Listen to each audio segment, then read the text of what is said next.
কক্সবাজার সমুদ্র বন্দর থেকে নামিয়ে ফেলা হয়েছে সতর্কতা সংকেত, আশঙ্কা নেই ঝোড়ো হাওয়ার। কক্সবাজার সমুদ্র সৈকতের সুগন্ধা থেকে বিস্তারিত জানিয়েছেন আমাদের কক্সবাজার প্রতিনিধি অর্পণ বড়ুয়া।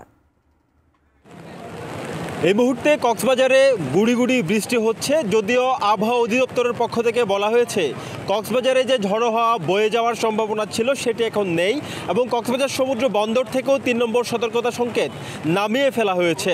তাই এই মুহূর্তে আমরা দেখতে পাচ্ছি কক্সবাজার সমুদ্র সৈকতের সুগন্ধা পয়েন্টে অন্যান্য দিনের মতো সারা বছর যেরকম থাকে স্বাভাবিক সেই ধরনের পরিস্থিতি আমরা দেখতে পাচ্ছি। এখানে সমুদ্র স্নান করার জন্য কিন্তু দেশের নানান প্রান্ত থেকে আগত পর্যটকরা নেমেছেন এবং তারা হৈ হুল্লোড় এবং আনন্দ উদযাপনে তারা ব্যস্ত সময় পার করছেন।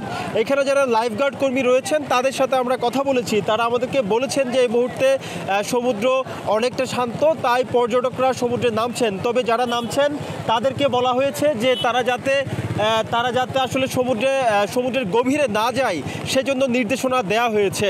সমুদ্রের যে তীব্রতা, ঢেউয়ের যে তীব্রতা, সেই তীব্রতার কারণে বিভিন্ন অংশে ভাঙন তৈরি হয়েছে। বিশেষ করে কবিতা চত্বরের যে আন্তর্জাতিক স্টেডিয়ামটি রয়েছে লাবণী পয়েন্টে, সেই লাবণী পয়েন্টের স্টেডিয়ামের পেছনের যে অংশ 20 থেকে 30 ফুট পর্যন্ত ইতিমধ্যেই সমুদ্রে বিলীন হয়ে গেছে বলে আমরা জানতে পেরেছি এবং দেখতে পেয়েছি। যদিও পানি উন্নয়ন বোর্ড বলছে যে এই মুহূর্তে আসলে তারা ভাঙন রোধে প্রাথমিকভাবে কোনো কিছু করার নেই, তারা আসলে ঊর্ধ্বতন কর্তৃপক্ষের অনুমোদন পেলেই তারা এই ধরনের কাজকর্ম তারা করতে পারে। তবে অদূর ভবিষ্যতে একটি প্রকল্প অনুমোদনের অপেক্ষায় রয়েছে প্রায় 450 কোটি টাকা, অর্থাৎ সমুদ্র সৈকতের কবিতা চত্বর এবং লাবণী পয়েন্ট সহ বিভিন্ন জায়গায় যে 6 কিলোমিটার ওয়াল সমুদ্র সৈকতকে রক্ষায়, সেই প্রকল্পটি যদি অনুমোদন লাভ করে তবেই সমুদ্র সৈকত এবং ঝাউবাগানকে রক্ষায় আসলে কার্যকর ভূমিকা রাখা সম্ভব হবে বলে পানি উন্নয়ন বোর্ডের পক্ষ থেকে